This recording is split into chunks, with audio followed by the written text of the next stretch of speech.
Hello viewers, welcome to my Doctor Who themed YouTube channel, Who Ventures, and in this video I am reviewing Doctor Who Series 11 Episode 10, The Battle of Ranskoor of Kolos.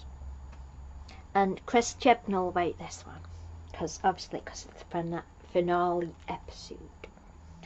So, we get to this planet in space, and you see these two people, and the guy is pushing these rocks together with his mind, and then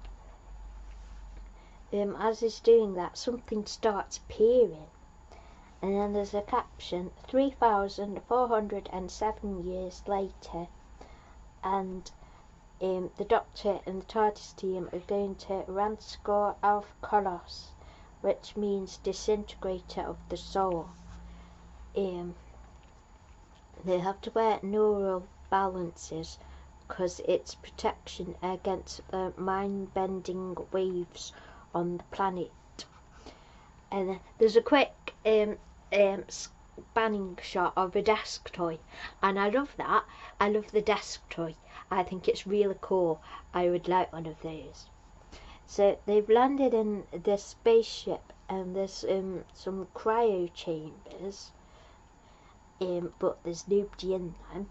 And then there's this guy with a gun comes in, and the TARDIS team introduce themselves, and then the Doctor's asking this guy, but he can't remember anything, and can't remember why he hasn't left. But there was a battle that happened outside, and then his mind keeps forgetting. So he puts on a neural balancer, and then he starts to remember who he is and what he's been doing. And then the TARDIS team finds this screen on the sort of it's sort of their version of the central console kind of thing, and it shows the other crew and that the ship's working fine, and this guy's called Paltraki. And then there's a siren on the communicator, and there's this voice, the creator commands you return, and the doctor's like, I know that voice, and it's Tim Shaw, and he's threatening his crew, and he's demanding that the crew return what they took. And the girl, he's got this one of his prisoners that he got was called Umsang, and Paltraki, he found this big diamondy shaped thing, and it's got a stasis lock inside. Then Ryan finds this mapping, this sort of little phone type thing. It's a mapping device, and it's got a mission briefing. And then Graham is that he's got unfinished business with Tim Shaw, and so they're not actually on the Stenza home planet, so the Doctor's obviously wanted to know why Tim Shaw's on this particular planet, and Graham tells the Doctor that he wants to get revenge and kill Tim Shaw, but the Doctor is objecting to this. So there's these tanks, and they're like ruined tanks, and they're all been vanquished, and then there's all these mists, and there's this big edifice in the sky, and it's floating.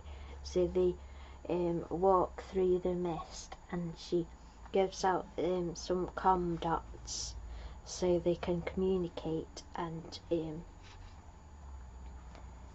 then she puts grenades on the crystal, so if they try and attack, then they destroy the thing if the enemy tries to attack the thing what he wants will be destroyed. And then she talks about how she has different rules all the time. So she sends Paltraki and Yaz out to investigate, and Ryan and Graham are sent out to do their bit. And the grenades on the crystal are as a precaution, but Graham's going rogue and he really wants revenge on Tim Shaw. And then the Doctor mentions she loves wellies. I thought that was really cute. I like that bit. And then she's sonicking, looking for an entrance. And then she's sort of sapped by the building. And then we see Ryan and Graham, and Ryan knows what Graham's thinking. And Graham talks to Ryan, and he accidentally shines his torch in Ryan's face. I thought that was good. And then the sniper bots are back, and they start chasing him, and they duck onto the floor. So these sniper bots, because there's too few here and a few there, the sniper bots destroy each other.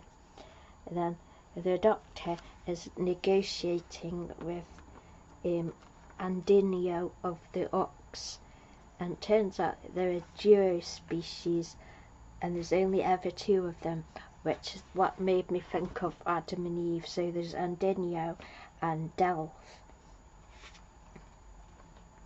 And then the Doctor thinks something, but she can't remember what it was. And then the Ox dimensional engineers. Then the creator wants to see the Doctor, creator being Tim Shaw. And then we find, and then with Yaz and Paltraki, and he remembers what his name is, that he's Greston Paltraki from Stable, and Yaz is like, and Yaz says, she's Yaz from Earth, and he says, Earth, what kind of a word is that? And she's like, well, you're from Stable. And the Congress of the 9 Planets called them because of the atrocities, and the Doctor has so many questions. Yaz and Paltraki find more mineral samples, like the big diamondy things, and they wonder what the stuff inside is. Ryan and Graham find these pods with crew members in it, and the crew are in these pods. So the Doctor is meeting the creator, and Tim Shaw is that I've been here 3,407 years.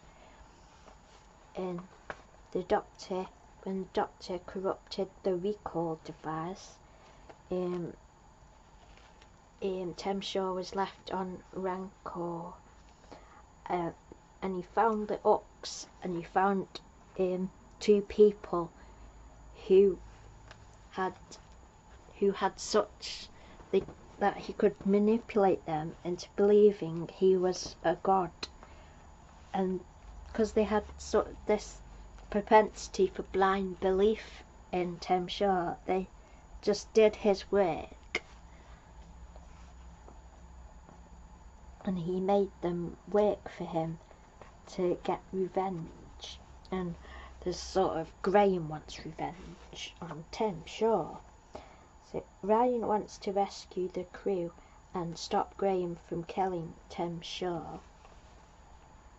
And then the sniper bots are on the march. In Tim Shaw's original plan, he wanted to go back and become the leader of the Stenza, but because he was accidentally put on this planet with 2 very manipulative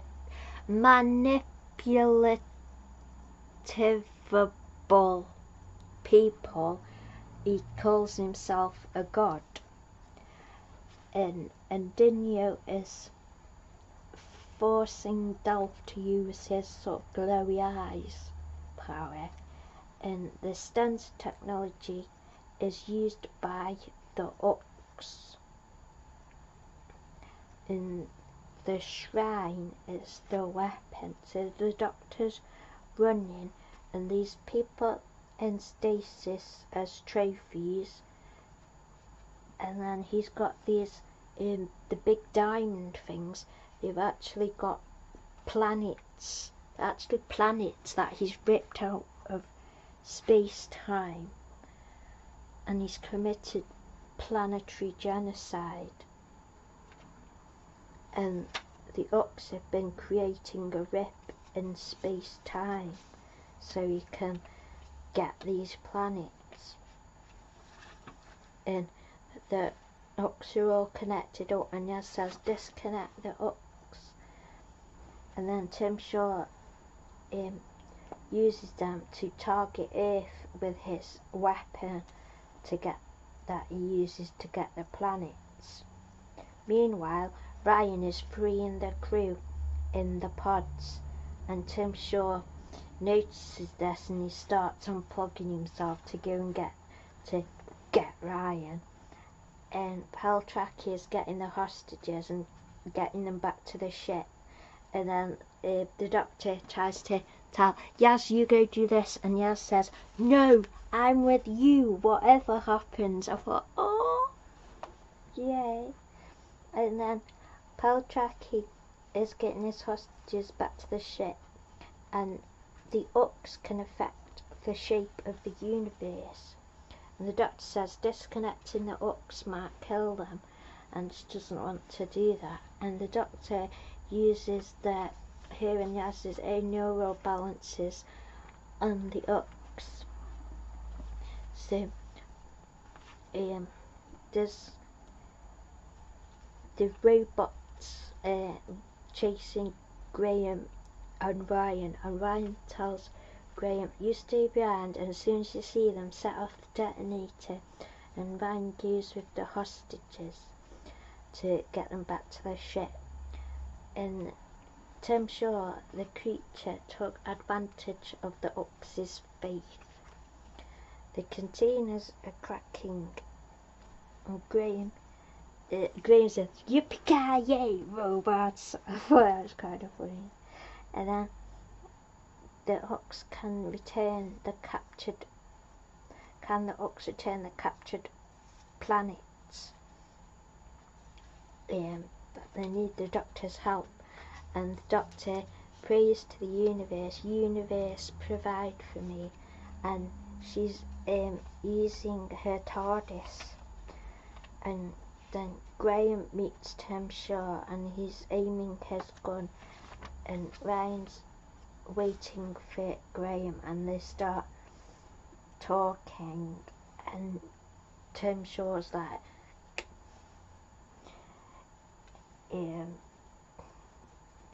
and the doctor and Yaz put the neural balances back on themselves, and then the Delph and Ardinio, the Ox, they go into the TARDIS, and that's it. It's all bigger and Delph dimensionally transcendental, so he knows exactly what the TARDIS is straight away. And the doctor's using the best elements of them all, and then Graham says, I'm the better man, and he shoots Tim Shaw in the foot, and then Graham goes in to fist pump with Ryan, and then Yaz is looking at the crystals, and they're sending their planets back. And you think Delph they've hurt Delph, and Delph is dead, but it turns out he's not. He's actually okay. And Ryan and Graham trapped Tim Shaw in one of these prison pods.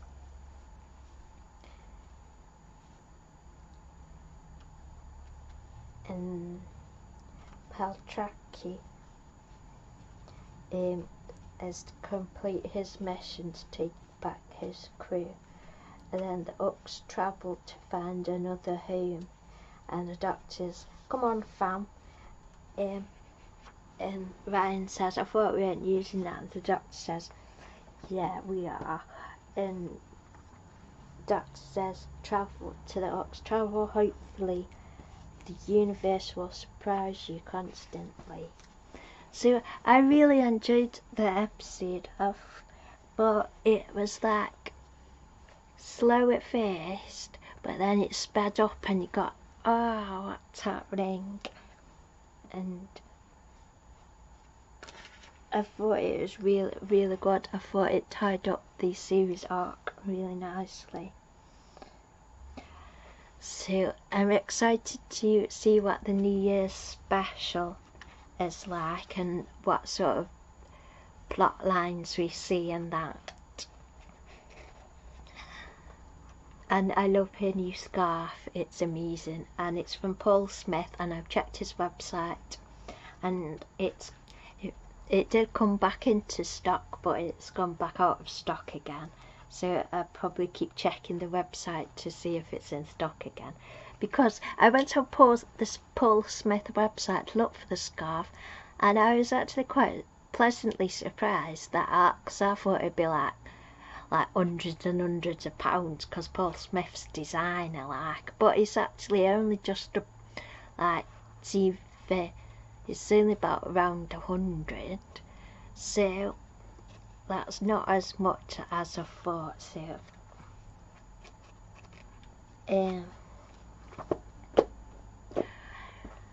oh, and also it's probably in the men's section, because it's like it was a gift to Orwell Wyn Jones from his wife, and they took it, I read this on the internet, and they took it to show Ray and Jodie, and they really liked it, so she's just picked it up on her travels. What I love about series 11 is that the big gaps where you can just fill in our own stories. There's just so many opportunities for other stories in other mediums. So I hope you have. I am catching up, because I spent a lot of November on my Marvel, Thor and Bruce Banner project, so at the moment currently I am catching up, doing my lots of working on my Doctor Who illustrations inspired by series 11. So if you want to follow me on Twitter, then you will see them there at Curiosity Rocks. So I hope you have enjoyed this video, and thank you for watching, and I hope you all have a really great Christmas, and I'll see you for my review of the New Year's special. So see you in January. Yay, hope you have enjoyed watching the video. Thank you. Yay.